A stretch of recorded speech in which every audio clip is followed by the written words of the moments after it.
very creative people here, as Callie's been telling you. You know, there are a lot of artists, painters, and writers of different kinds. And the written word, spoken word poetry is very popular here. There's a lot of people doing it. And through this group that I am part of with Petra McQueen, who teaches it, my writing has become more poetic. It may be to do with being by the water or driven by the moon. I don't know. But anyway, that's what's happened. But I am also writing plays. And the plays were on at the Minories, which is why we were first talking to BBC Essex. I see. So it all comes back around. Have you found that this period has been, you know, that it's such a strange, unprecedented period of time for all of us? Do you find it's been creatively stimulating, or has it sort of given you writer's block? Where has it left you?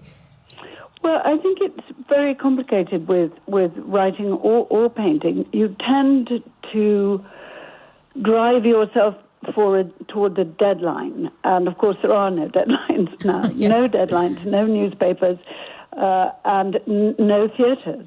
So you have to create your own deadlines, which is what we've been doing. And I think that's a very creative side of using the time in deadlock. And it has been happening here. And you're going to read us a bit of one of your poems, aren't you, that you're going to read tomorrow at the festival? Set it up a little bit for us, if you would. Yes, I will, because part of the problem with tomorrow is that it was very windy when we were filming it. I mean, you know, whatever you call it, recording it. And I think they would like, well, you would like me to make it a bit clearer. Well, tell us what the poem was inspired by. Yes, well, the painting, the poem was inspired by a painting done by an artist friend of mine who is also part of our writing group, whose name is Florence. So this poem is called To Florence in honor of a painting. So the poetry goes: watching through half-closed eyes, Florence sees her tulips oxidize as, fainting with lack of air, they wilt.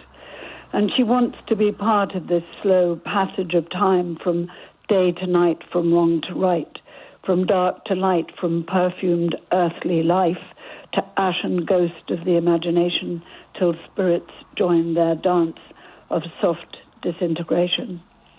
I remember how her husband talks of dancing, eyes aglow as though he could see himself in his mind's eye, and so could I, alive with life and love for her, but she is air.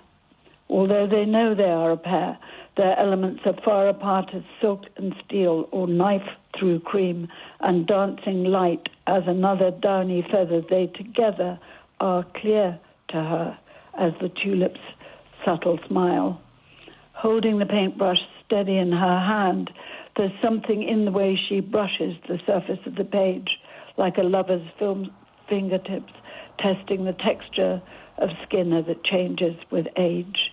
She is testing the paint as it dries, watching the man as he cries, feeling the flower as it dies, waiting to be part of this slow passage of time from day to night, from wrong to right. Gorgeous. Thank you so much for sharing that with us, Danai. If you want to see Danai performing her work, then tomorrow Danai is on with the Poets of Wivenhoe. Callie, just remind us before we wrap up exactly how people can see the rest of the festival. So all you have to do is go to facebook.com/Wivenhoe Lockdown Festival, and then from the homepage you should be able to see the live stream, but it would be better if you also like and follow the page, because then you'll get the notification. Fabulous. Callie, thank you so much for joining me, and Danai as well.